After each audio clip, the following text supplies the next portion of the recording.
here today to think carefully about affordable housing in one of the most unaffordable regions on the planet. Not an easy thing to do. I think it's safe to say that other regions are probably watching our every move here in Silicon Valley very carefully to see what we do. And I think today's panels will be a good example of things that we can learn here locally, but other regions can learn from us as a cautionary tale. The first panel today looked at people who are truly struggling in our region. The most recent panel that you heard from looked at design strategies to address affordable housing challenges. And now our third and final panel will be looking at the tech industry and measures that they are taking to address affordable housing in our region. We have a wonderful panel here to explore this topic today. We have Ralph McLaughlin from the Zillow Group. We have Zoe Mullendor from Silicon Valley Leadership Group. We have Dwayne Bay, the Assistant Director of Planning and Research at ABAG. And we also have Kelly Snyder, a real estate specialist and lecturer in our Department of Urban and Regional Planning. We're a little short on time, so I think we're just going to jump right into the first presentation, which is Ralph McLaughlin. So welcome, Ralph.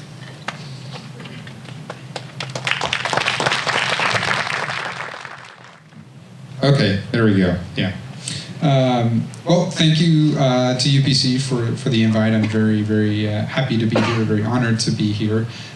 For those of you who don't know, I was a professor here in the urban planning program for a couple of years, and I'm very happy to be back here speaking to a lot of familiar faces. And I guarantee, at least to my old students who are here, I'll be much more concise now than I ever was in the classroom. That said, I am going to preface this and say I forgive you for any boos. I may not be the most popular person in the room right now. Number one, I'm an economist, and economists and urban planners don't always see eye to eye on stuff. Number two, I was a professor here and I sold out and left, so that's strike number two. And strike number three is I'm probably going to talk about some things here that aren't necessarily commonly accepted as maybe approaches to improving housing affordability, particularly because as economists we tend to look at things from 30,000 feet, which may ignore a lot of the important details about what's going on at the ground level. So please let's paint a little bit of a picture here. I'll go through this quick because I think everyone knows where we're at, especially for those that live in Silicon Valley. I actually work for the Trulia brand, but we're part of the Zillow Group. But we do independent research. So all the data here that we're using is from either Trulia or the Zillow Group. This is a picture of the price to income ratio in San Francisco, in the San Francisco Metro, in the San Jose Metro, and the United States from 1979 to 2015. Don't really need to say a whole lot about that. This pretty much speaks for itself. Housing affordability really went down a lot just before the recession. Then it increased during the recession, and now we've seen a huge spike. What's perhaps a little bit more interesting is if we look at both mortgage or owner-occupier affordability and then look at renter affordability. If we look at owner-occupier affordability, historically speaking, things aren't that bad compared to historic norms. We've seen affordability really decrease over the last few years, but still it's around the 40% of income level, which isn't terrible. We try to keep things around 30%, so this isn't too bad. The other reason why, at least as an economist, I'm not concerned as much about mortgage affordability is that owner-occupiers tend to benefit from being homeowners because they get appreciation. They get equity, so it's not necessarily a bad thing if they're spending a lot of their money on housing because they stand to benefit from that later down the road. I think what is more of concern is rental affordability because renters don't necessarily stand to benefit from appreciation in the market. Renters don't benefit from increasing rents and decreasing rental affordability. And so what's very concerning, at least to me, is looking what's happened in San Francisco and the San Jose metropolitan areas over the last 2 years. I mean, look at those spikes. This is really concerning to a housing economist and should be of concern to everyone else here. So let's dive into the meat here. Problem, techies, right? Let's blame the tech sector. They bring high incomes into the area, they drive up prices, easy scapegoats. It's easy for me, and you may think, oh, wow, Ralph, you work in the tech sector, you're going to come here and tell us why the tech sector is the problem, right? Very predictable.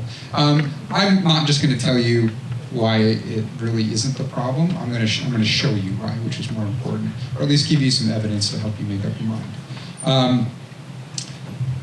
We looked at this issue 3 years ago, and then again earlier this year. These are the 10 tech hubs in the United States, the 10 metros with the highest concentration of tech sector employment.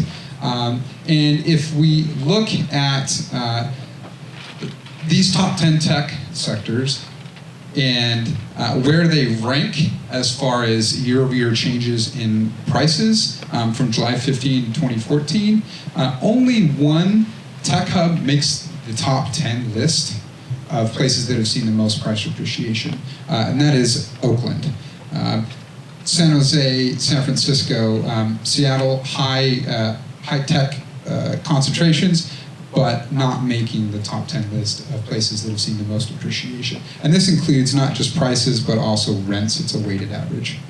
I think what paints the picture a little bit more clearly is if we start to look at how much building has occurred in these tech hubs over the past 25 years. So if we look at the normalized amount of permitted housing units from 1990 to 2013, we can see perhaps a better pattern where there are tech hubs here that have actually built a lot of housing. Raleigh and Austin are two examples, and have actually not only have a fairly high share of homes that are affordable to the middle class, but also fairly low prices per square foot. On the other hand, other tech hubs that didn't build a lot of housing, those in red, San Jose, San Francisco, Oakland, tend to have the highest prices per square foot, and also some of the lowest permitted normalized permitted housing units over the last 25 years. So really it's evidence more of a supply problem,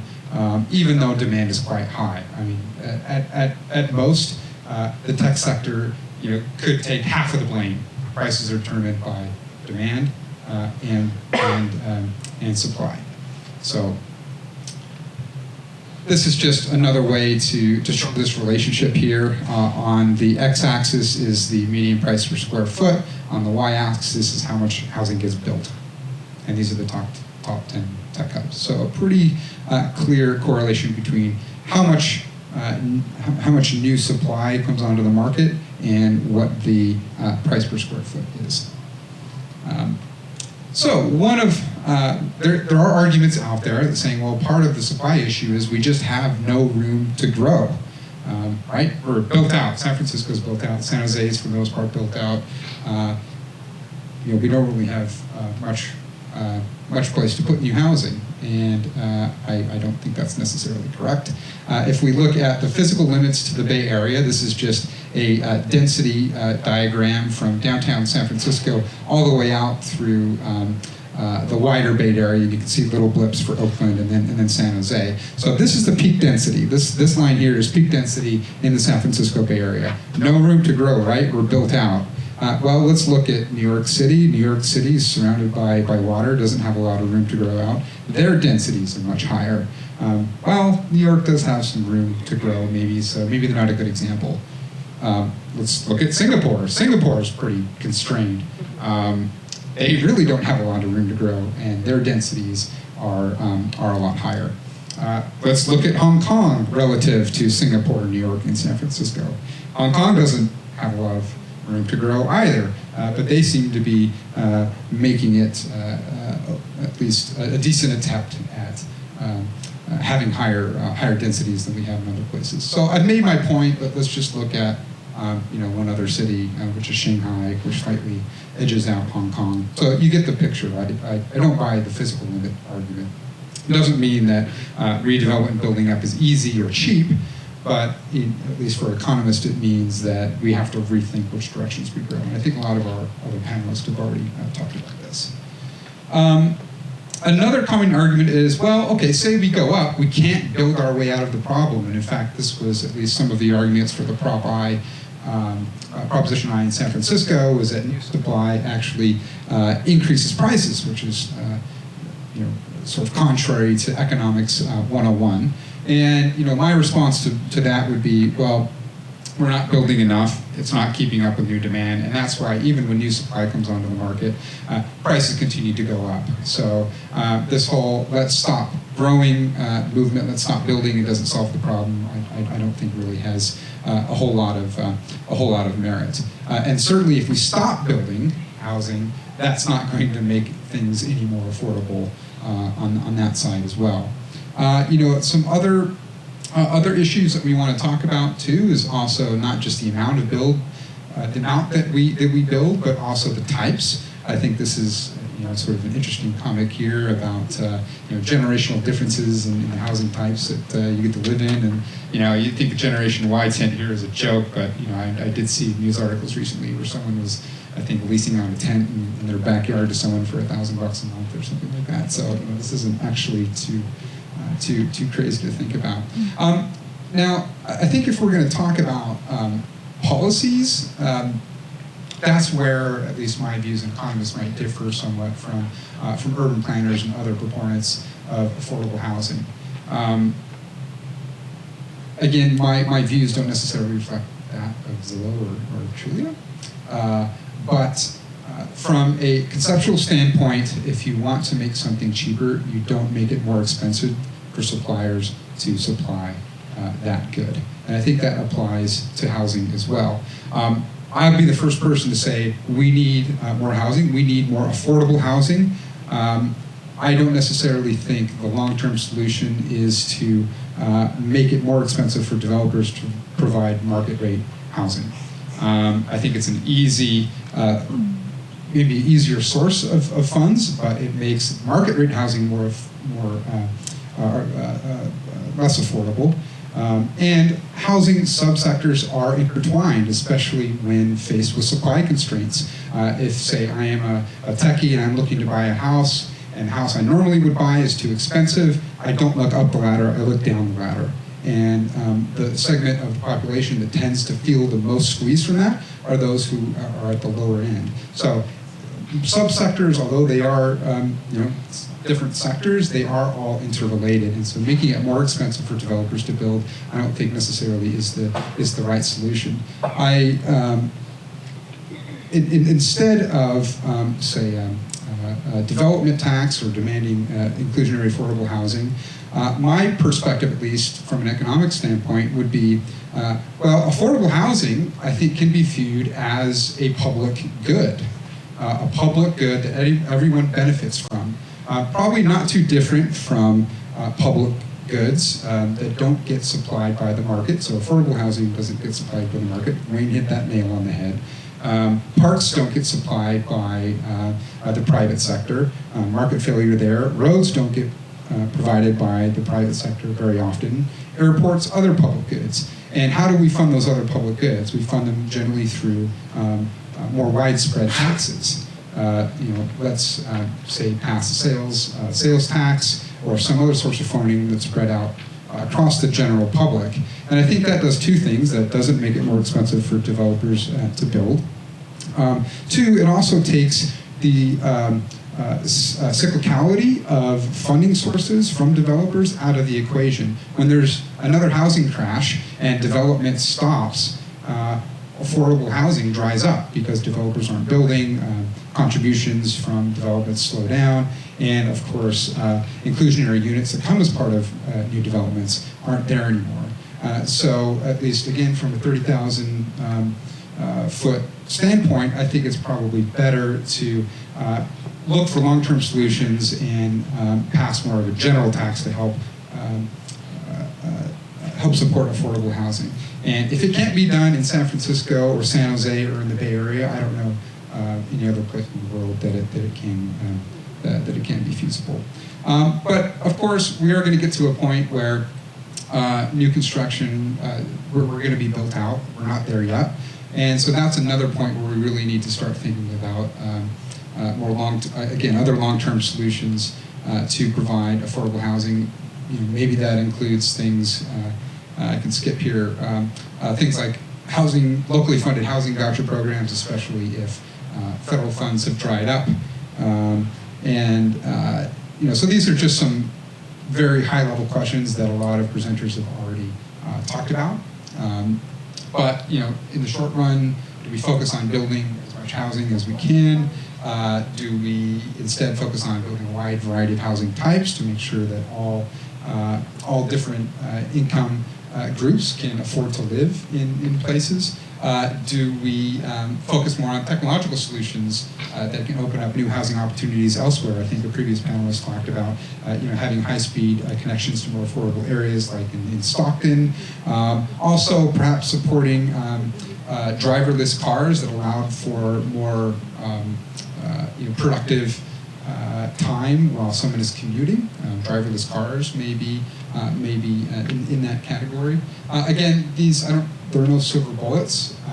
These are just other, I think, high-level important questions that we need to talk about when thinking about how to provide for affordable housing. So I didn't hear any boos right away, so I think it wasn't that bad. But I think again, these are important questions that we really need to talk about to get the conversation going about what are going to be the best long-term solutions to this issue. So thank you.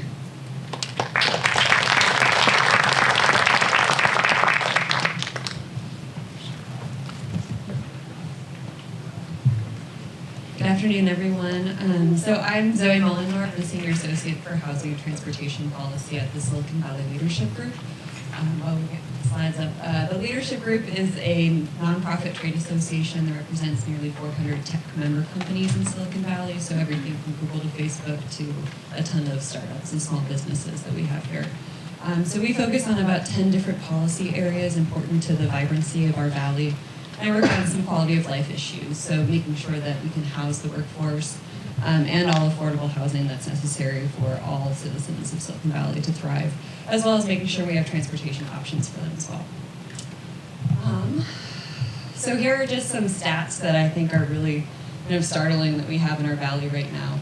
The average home price has tripled in value since 2010. Medium apartment rents are now nearly $3,000 a month in our county, which means you would have to make $54 an hour to be able to afford that, which I don't make, and I would assume a lot of college students don't make either. And in 2014, we added nearly 5 new jobs for every 1 home built. And a study that came out earlier this year shows that we need to build nearly 68,000 new homes that are affordable to keep up with demand. So what I see from this is not necessarily a tech problem, but a supply problem. We are adding a ton of new jobs, and we're not building enough housing to let those people come in, let alone have the people that are already here stay. So one thing I think that I was asked to be on this panel is because we do represent the tech sector. So I wanted to go through a few things that our organization has done in the past kind of with the tech sector, so we can talk about kind of what we've done before and what's coming up in the next round. So about almost 16, 17 years ago, we founded the Housing Trust of Silicon Valley, which I'm sure you all are familiar with. But that was a public-private partnership with the tech sector and the county of Santa Clara. So we raised $20 million to start the Housing Trust, and that has now helped nearly 13,000 families and residents of Silicon Valley and leveraged nearly $2 billion in private development. So that has been a huge solution for what was originally a problem in the first tech boom, and they continue to do amazing work. We helped found the Housing Action Coalition, which was the first in the Bay Area, which now is kind of in retirement, and we are bridging out and starting Silicon Valley at Home, which is the new nonprofit policy advocacy organization, which both Kelly and I are board members of. But that's a really exciting organization that's going to start doing a lot in policy advocacy, both on the local level, the state level, and the federal level in regards to affordable housing funding. And then some local initiatives that Ralph and I might disagree on, but inclusionary housing policy that was passed in the city of San Jose is still kind of hung up in now what is a federal Supreme Court possible decision that needs to be made. But that's inclusionary, so all market rate developments would need to have a percentage set aside for affordable housing. When that was kind of up in the air, we decided we needed to go forth with what we call housing impact fees. That was passed in the city of San Jose in 2014 and is a $17 per square foot fee on market rate development that goes into an affordable housing pot that then can help public-private partnerships leverage more money to build affordable housing within the city. And that kind of started a wave, so Cupertino increased theirs, Sunnyvale increased theirs, and so did Mountain View. So there's a lot of exciting things happening on the local level right now in regards to affordable housing funding. And then I think a big thing that people are starting to realize is regional planning for more balanced cities. So a lot of cities have a jobs housing imbalance, whether that's they have more housing than jobs or vice versa. And a lot of them, their housing isn't located anywhere close to where their jobs are.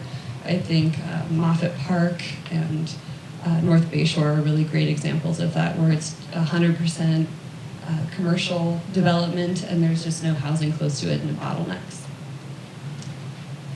So these are some emerging opportunities that I think are really exciting for the tech sector. A lot of you might have heard about Google wanting to build housing near their campuses, especially in Mountain View, as well as Facebook now building in Menlo Park for their employees, as well as teachers and other kind of middle-income jobs that they want to help fund. But Google has done some exciting work. I was glad to see teach from Rome earlier today. I know that Google has partnered with Rome in the past in their Mountain View developments to bring computers and a lot of tech to the affordable housing and the families that are living in their properties. And then state funding solutions. Ever since we lost redevelopment in 2011, really has been a huge cut to the affordable housing that's available, the funding, that affordable developers, that cities can tap into to actually build. So right now, not only do we have a supply problem, but we don't have any money to actually build the housing. So what we do, and a lot of other organizations that I see in this room, really focus on trying to get a permanent funding source for affordable housing on the state level. That hasn't happened to date, but we're still very optimistic that it'll happen soon. So I think it's also important to talk about some barriers to new housing. And that's not only kind of a jobs issue, it's also a kind of sentiment issue. There's an emerging anti-growth sentiment that's occurring in a lot of cities in Silicon Valley that don't want any more development, whether that be commercial or residential. And I think it's really important to make sure that as residents, our voices are heard. If you want more housing in your city, you need to go to city councils. You need to talk to your elected officials. And because right now, I can tell you when I go to city council meetings and advocate for housing, there's one of me and there's about 15 people that don't want that development that are speaking. So it's really important that if you do want these things, you need to speak up and make sure that you're heard. And then there's also city priorities sometimes can be shifting. So I had mentioned before jobs, housing, and an imbalance. And I think a really good example of that is the North Bayshore that I talked about previously. That's pretty much all commercial. And it was passed last year with no housing allowed within the North Bayshore area. Luckily, that's probably going to change, and the council and the city are looking into allowing housing within that area, and Google is very, very interested in building, I think, about 5,000 units. And then another example that's kind of hard is North San Jose. So I think a lot of us have been to North 1st Street up by 237. There's a ton of development happening. But the way that the city of San Jose has put together that plan is it's phased. So right now there's 8,000 housing units that are going up, and before the next phase of housing of 8,000 units can happen, there needs to be 10 million new square feet of commercial built. So that's not knocking down existing buildings and building Samsung. That's absolutely new construction, which isn't going to happen anytime soon. So we just will not be seeing any more housing in North San Jose if that plan doesn't change priorities. And then I mentioned the legislative agenda that we have trying to get permanent sources for affordable housing, and we had kind of a tough year in 2015.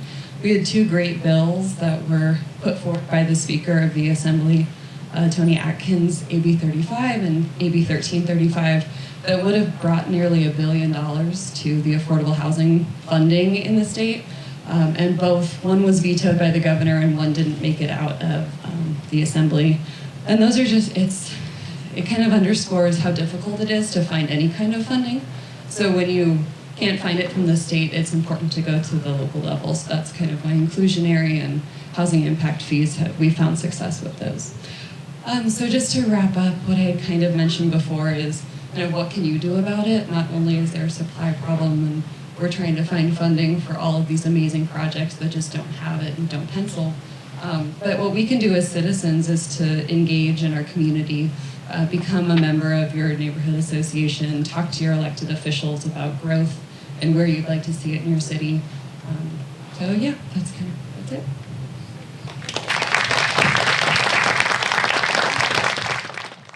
Hi everyone, I'm Kelly Snyder. Javier is setting up my PowerPoint. And Zoe, I learned a few days ago, is going to be relocating to the Midwest in a few weeks, which makes me triple sad because we've worked together on so many housing initiatives over the years. And that is going to be evidenced by how perfectly her presentation is going to morph into mine. Because similar to Ralph and Zoe, and possibly a little different from some of the other points of view you heard earlier today, I will tell you that we have a supply problem. And everything that I'm going to talk about in the next 5 or 6 minutes is related to affordable housing only in the sense of making it affordable for all of us. So this is not specific to public funding or specific to particular policy issues or inclusionary ordinances, et cetera, but talking about the affordability of all housing, very much the kind of stuff that Ralph was talking about. I come from an Irish Catholic family, Cece will appreciate, and there's various struggles with drinking a little too much Guinness or a little too much Jameson's, and so when you start to have a problem, we say, well, you have to admit you have a problem. And that's what we do in housing as well. You have to admit you have a problem, you have to name it, you have to give it a name, and it gives it power. It's the Oprah effect. So, to follow on what Zoe concluded her presentation with, what can we do? We have to start talking about this. You should be talking about it constantly. Every time you pay your rent to your landlord, you should be saying, hey, we need more housing. Every time you run into an elected official on the street or come to a symposium like this, you need to be talking about this. Tell your parents to talk about it. Those baby boomers who are living in those grand 2,500, 3,500 square foot houses in the political cartoon that Ralph McLaughlin had, if those are your parents or your grandparents or your auntie or your uncle, talk to them about it. Explain to them that they're living in that big 3,500 square foot home in the hills is affecting your ability to just find a $1,000 room to rent where you can commute to school without, costing $20 a day in gasoline. So be sure to talk about it. Another thing related specifically to the tech industry, again, I don't think tech employers are the problem or the bad guys, and I certainly don't think the employees who are innovating and working hard are the problem.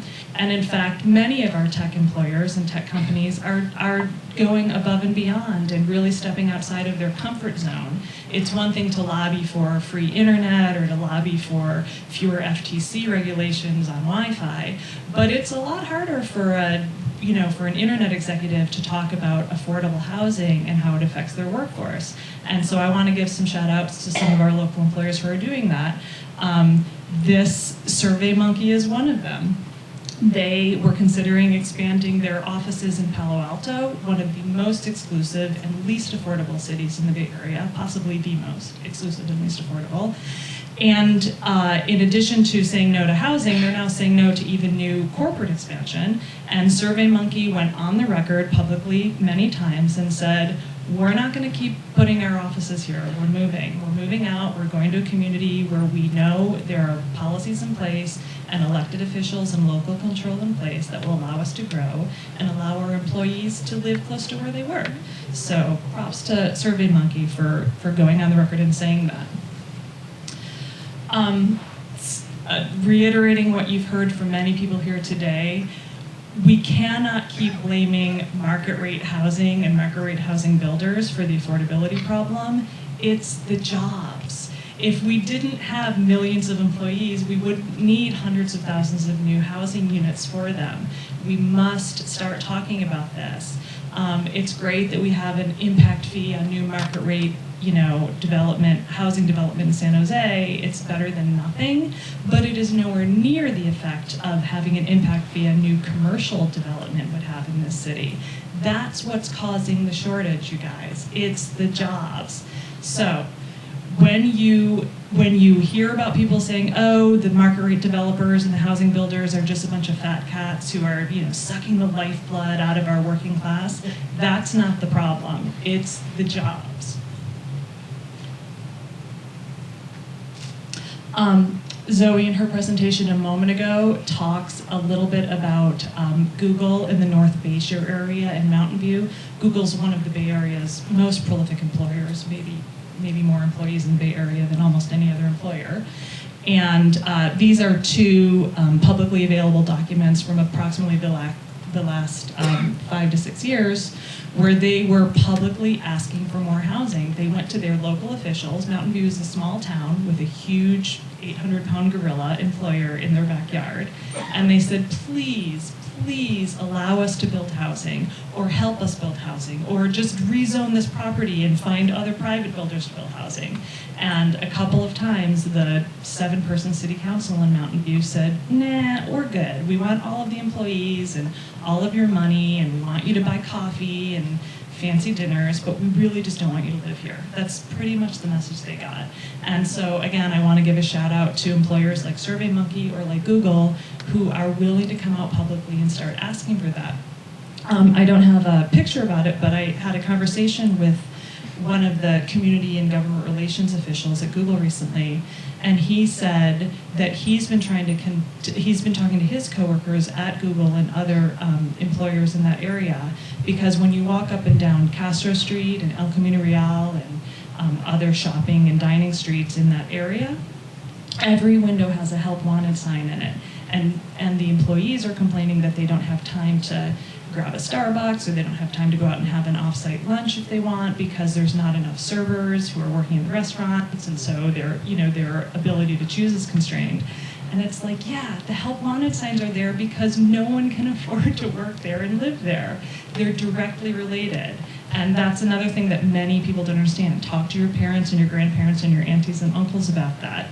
All those help wanted signs in the restaurants and why they're complaining that their tables don't get bussed enough and cleaned enough, it's because of the housing affordability problem. These are all related. Another employer in the Mid-Peninsula, LinkedIn, has been trying to publicly go on the record and talk about the need for more housing and partnering. This top article from the Mercury News came from the Facebook subsidy for a market rate apartment project, which is built pretty much adjacent to their Menlo Park campus. And Facebook directly contributed about $5 million to provide the gap funding so that affordable units could be contained in that project. It's just a drop in the bucket, really less. It's like a percentage of a drop in a bucket, but it's one way that technology employers and hopefully technology employees are helping to change the culture, change the conversation, and try and at least move the ball forward on the supply side of housing. So in short, what we all need to do, we need to build it. So this is, Zoe ended her presentation, I'm ending mine. We need to build it if we can. If you are in a position to personally build it, to advocate for building it, to sign a petition to request it be built, do that. If you can't build it, then figure out a way to try and subsidize it. Go to an employer or a rich fat cat like Facebook or Google and have them give the money to somebody else so that we can try and loosen up the supply side of this. Here's more about the Facebook trying to fund it. There are other things that tech companies have started doing to I think, address the, if not directly the affordability issue, the quality of life issues, the transportation related and amenity related issues that come from when your employees live so far away from where they're working. For instance, just a week and a half ago, the CEO of Oracle was like, screw it, I'm just going to build a high school right here on the campus. Now, I don't think that she directly, certainly nothing that's publicly available, and I haven't chatted with her personally about this, but I don't think anything that she's said publicly has to do with this is because our employees are living too far away, or this is so that we can, it's more about training the workplace of the future. But I will tell you, one of the most insidious links, and I haven't heard anybody mention this yesterday, about housing affordability is this fallacy that housing in very highly ranked and highly rated public school districts should be more exclusive and more expensive. And that's where the NIMBY, that keep out of my backyard mentality comes from. And which is why they have so many local elected officials who are preventing the construction of new housing, because they think they're protecting the future by protecting their school districts. So I'm like, good for you, Oracle. Maybe you can just completely start to bust apart that link between, quote, highly rated school districts and the cost of housing in those school districts. So if every tech company built public schools or private schools in their campuses, then employees could live anywhere. They could move to the cheapest housing around because they wouldn't be worried about sending their kids to a school. This is something, I was glad to hear Wayne Chen earlier talk about granny units, because I think that's something that would be a fairly simple change that many jurisdictions could do to increase affordable housing. And so this is sort of a pipe dream of mine that I've been talking about for a year. I'm like, well, why don't they just pay a salary to an employee and then offer them a stipend, which is for housing, so that we can more clearly see what the link is between the compensation for employees and how much of it is just purely for their basic, shelter. I know they do this in the military, and we talk about unbundling parking from housing so that we can commoditize it and so we can give it a standalone value. I'm like, let's do that with housing. So I thought that was just crazy talk, the kind of stuff economists do. And then I saw this in the Palo Alto News a few weeks ago. So Palantir is a big downtown employer, and they had one of their employees come to a city council meeting, and this employee is known to be highly compensated, well-educated, definitely, an upper middle class by any standard of, HUD affordability. And this employee was saying, I can't afford to live anywhere near my job. And so the rumor mill says that companies such as Palantir and others in these very exclusive employment centers are actually making offers that do unbundle the basic compensation for the work in the job description from a housing subsidy. And I think if we could talk about that, name the problem, quantify the problem, it might help a little bit. So if you know anyone who works in tech HR, suggest they talk to this guy and see if we can make this a movement. And then another thing that we can do to solve how close do you live and how affordable is it where you can afford to live, is we can try and do more mixed use. And it's great when housing has a 7-Eleven in the ground floor, or maybe you can put in, a 7-Eleven and a bank, and that's what we call mixed use in most parts of the South Bay. But just lately, there are some proposals to really try and increase the density, go for a more Hong Kong style or Singapore style environment, and put true mixed use in a building, like where you have 10 floors of office and 10 floors of condos and then 10 floors of hotel on top. This is not really done outside, even in San Francisco, there's not very many or any buildings like that. But there's a couple of new things that are happening around here. And this would be a really cool way for the technology industry to directly affect the production of housing, which could be affordable, as well as well-located and high density. So, in conclusion, here's my list, the top 6 list of Kelly Snyder's things that we can do. If you're a company like Google or Facebook, invest in affordable tax credits. Those are the projects we talked about in Mountain View and Menlo Park. No matter who you are, advocate, talk to elected officials, write letters, sign those online petitions. It can't hurt and it might help, and the more people start talking about this, the better. This delinking of the great schools and the exclusive neighborhoods. I haven't seen a single quantitative or even a qualitative study that says if you graduate from a high school that has an API of 850, you're more likely to be a productive and beneficial member of society or a highly productive employee. I don't buy it. That said, my 3 kids are in public school, so let's hope. But I think that we can definitely start to de-link that, and then we can get housing into some of these communities that have been the staunchest NIMBYs. Do not provide for your automobile parking. I just had to throw that in, just like Mr. Krause did earlier. It's like, yeah, we got to start to de-link parking too. It's bound to help. And then my last advice is the unbundling of the housing stipends from the salary of the job. Now, this one in the middle, the tragedy of the commons, this is a little bit of a mutation from the traditional tragedy of the commons, but it speaks to the whole supply side dynamic that we've been talking about, because what we're doing is we have all of these small individual jurisdictions, or in some cases the whole Bay Area or whole counties, who are saying, well, I'm going to protect what I have. I'm going to protect this school district, or I'm going to protect these lovely homes, or I'm going to protect this historic orchard. And I think it'll help me and my people, my community, my neighbors, my children, whatever it is.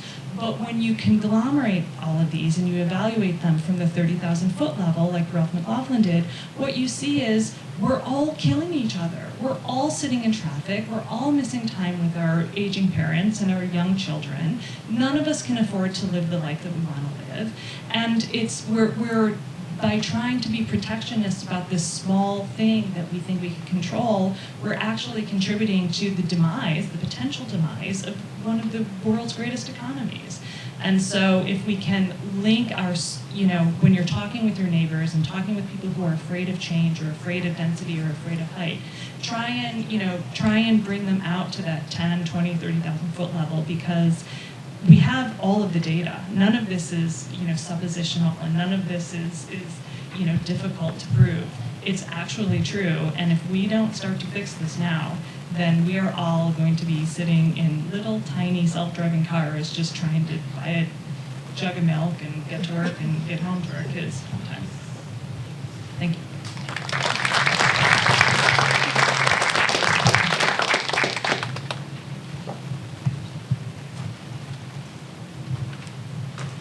No slides. I thought I was going to be setting up Kelly's slides. I read through them and said, this looks like the punchline for a talk that I want to give. So I guess I could fast forward to the end of it, but I think what I'll do is I'll just shift gears a little bit and talk a little bit about some of the context that's behind it. I was a software manager, HR department during the last boom in 2000-ish, and we actually did discuss briefly the possibility of unbundling housing cost, compensation for our employees, because we discovered that, and it's much worse now, but it was substantial then, as people were maturing in their careers and starting to develop families, they were deciding to leave the area. And when they were deciding to leave the area and moving to our other offices in Austin and even Portland and Minneapolis area, they wanted to be the same pay that they had here, even though they were working in markets that were substantially less expensive. So approaching that problem from a purely mercenary point of view, we decided we wanted to give a different signal, and we wanted to separate their housing compensation from their merit compensation. So I think that could have legs, and I think it's a very shrewd and sensible thing.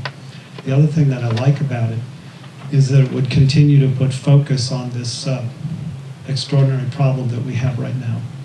And I think that's really where I want to start my remarks, or restart my remarks. Never waste a good crisis. And we have one right now. A tech boom presents huge challenges. but I think it can also be harnessed for some assistance with some solutions to those challenges. In a nutshell, the two things I'd call out about the crisis, and this really has to do with pervasive public perception on this, is we no longer see homeownership as a given, a whole generation. Maybe something that might be delayed a little bit or maybe a little bit situational, but really, really fundamental career choices and family choices and location choices at the regional level, that's a normal part of the current generation's calculus in a way that it wasn't before. And it's not really seen as a transient thing, it's seen as a relatively permanent condition. It won't be permanent, but it's seen as a long-term thing. The other thing is displacement. We used to talk about displacement in a few hot neighborhoods or a few difficult jurisdictions. I'm a long-time East Palo Alto resident. We've been discussing gentrification and displacement for a very long time. But it's now pervasive throughout the Bay Area. I'm with the Association of Bay Area Governments. We spend a lot of time talking in cities and counties all over the Bay Area. It's a hot topic. Every community is experiencing it and talking about it in some way, either accommodating folk who are being displaced from other areas or experiencing displacement in their own neighborhoods in ways that they haven't before. So I want to just call out the 4 things that I'm seeing that none of them are brand new, none of them are never happened before, never been part of the conversation. But the conversation is qualitatively different, and the Bay Area as a whole, many people looking at things differently about this. Some of them are I think you'll hear less about than others. The first is what I just said, that the conversation has really changed, and having to do with displacement and having to do with home ownership and choices being made about both of those. They're not niche phenomenon, they're generally pervasive. Did I say that 10 times? The second one is I call BARF, and that's because it's the name of a new organization in San Francisco, the Bay Area Renters Federation. We have had from time to time tenants unions. We even have a couple of cities that have rent control. It's not that the Bay Area has never been without tenant organizing or tenant concerns, but we've never had an organization called BARF, the Bay Area Renters Federation. They show up at Association of Bay Area Government meetings. We're responsible on a multi-year cycle for handing out housing allocations. Folk who would like for jurisdictions to be forced to accommodate a cause somehow, a great deal of housing to be built, are frustrated that we as a regional government don't have enforcement powers somehow, whatever that would be, to cause this to happen. So these people come out, and instead of coming down as we're more used to hearing and saying, why are you telling us what to do? They come down and say, you guys do your job. Get out there. Don't let them not plan for housing. In fact, if you were creative and if you were smart and if you were stepping up to your leadership responsibilities in the Bay Area, you would figure out some way to force these cities to build more housing. So that's new for us. Never's happened in our 50-year history. So BARF is changing the conversation. A organization called Tenants Together, been around for decades. They led the organizing for rent control in Richmond. Whether you support rent control, you don't support rent control, wherever you are on it, a simple factual observation is from the time that East Palo Alto put it on, and right around the same time West Hollywood, there wasn't another rent control ordinance put in place in California for 40 years. So this is different. Renters collectively, in part, I believe, because they're seeing a renter status not as a temporary stepping stone toward homeownership, but as basically a long-term reality, much as it is in some other parts of the country or some other countries in the world, and need to make political adjustments around that reality. So that's different. The other trend, which is, I think, I could only talk to a room full of planners about this because nobody else would pick up on this at all. And it's a we trend at this point. But call it WYSIWYG, it's spelled a little bit different than the software WYSIWYG. This one has a Z in it. What you zone is what you get. There's a notion that is certainly been talked about in planning circles for a long time, and there's a tiny bit of support for it in state law, that if the public in a community goes through a long and difficult and expensive planning process for a specific plan or an area plan, and I would cite downtown Redwood City. I know some of you have studied some by right zoning, some entitlement streamlining, some of those sorts of things. A number of you have looked at downtown Redwood City as a case study.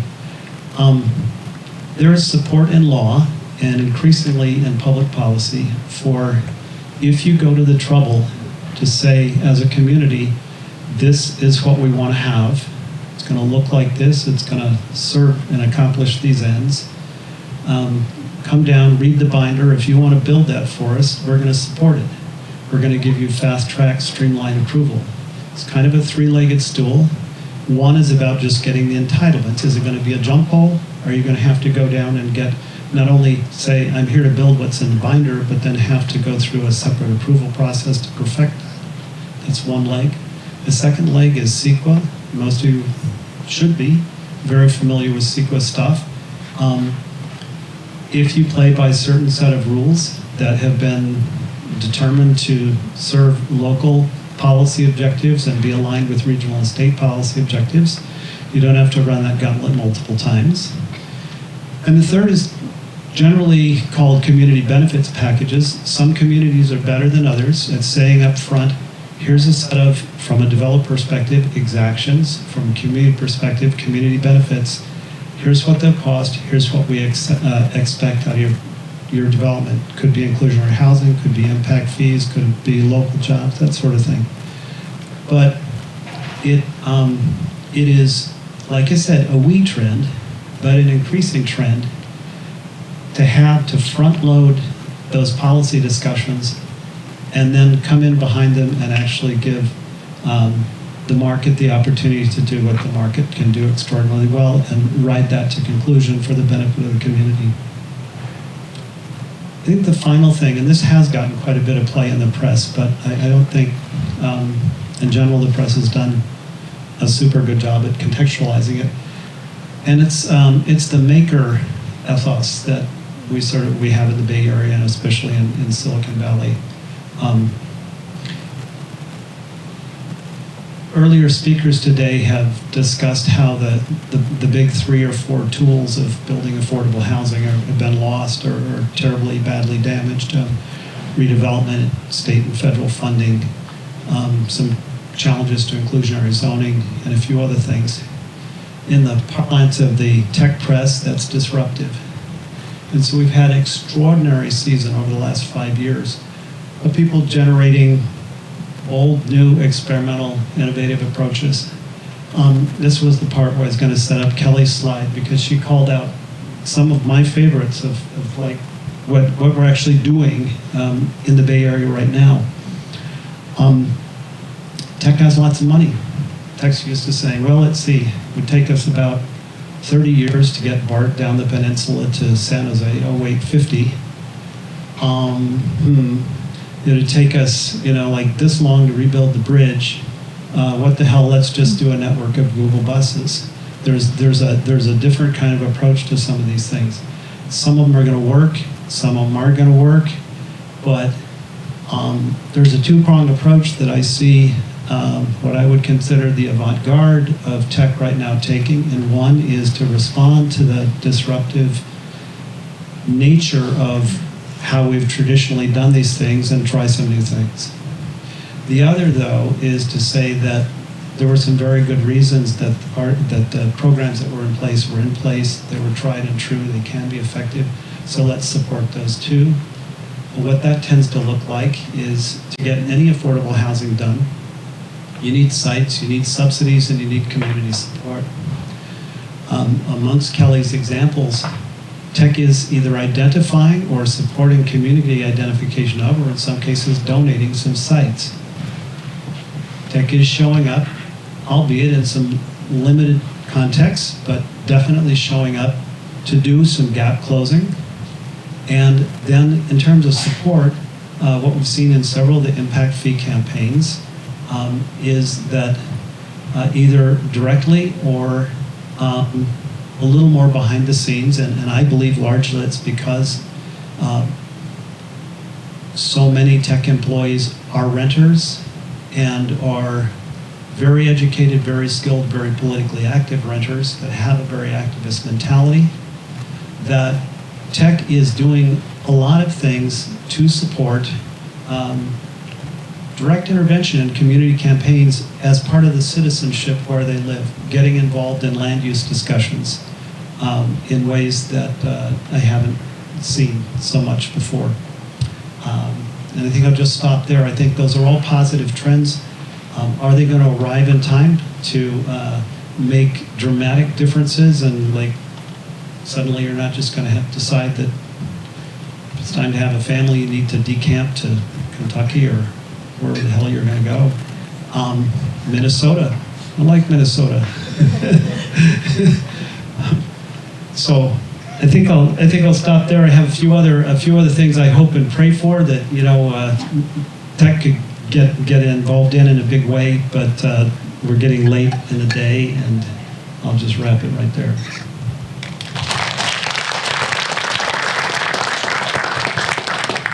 Okay, I would say arguably that was our most provocative panel.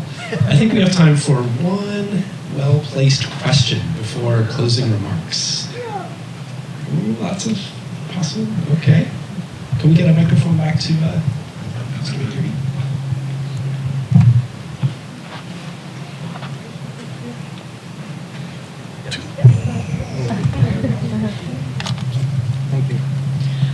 Yeah, I just want to direct this to Ralph, who had the graph of all these different cities that were showing how housing has increased over a period of time. Well, that's a very short period of time. Here in San Jose, we've had high tech here since the early 70s and probably going back before that when IBM came here.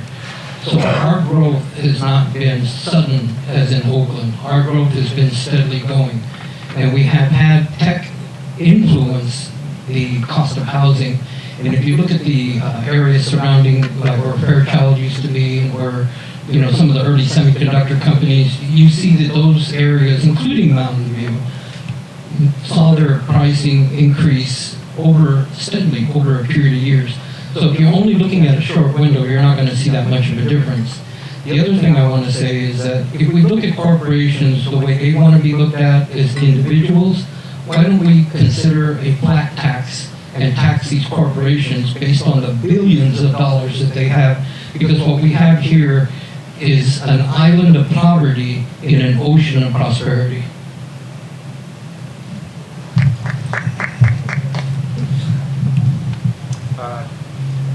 This is going to work, yeah. So it's an excellent comment, and you hit the nail on the head with at least the temporal impact of tech. If you're going to say it's tech, really it's growing number of high-paying jobs. Say it's tech, say whatever the source is. And that was one of the reasons why, at least in the graph, I wanted to go back as far as we could, which was 1979. It's really as far back as good price and rent data go. But you're exactly right. Tech goes back further than that. To your second point of perhaps flat tax or taxing employers who are coming here, I think that is a much better solution than taxing the providers of housing. And I think Kelly had alluded that to a little bit. Let's get at the source of this, and maybe it's putting a flat tax or an impact fee on providers of jobs. I think that's certainly a second best option. I think the first best is to get a long-term sustainable source of funding for housing that will not be provided by the market. because right now we don't have that.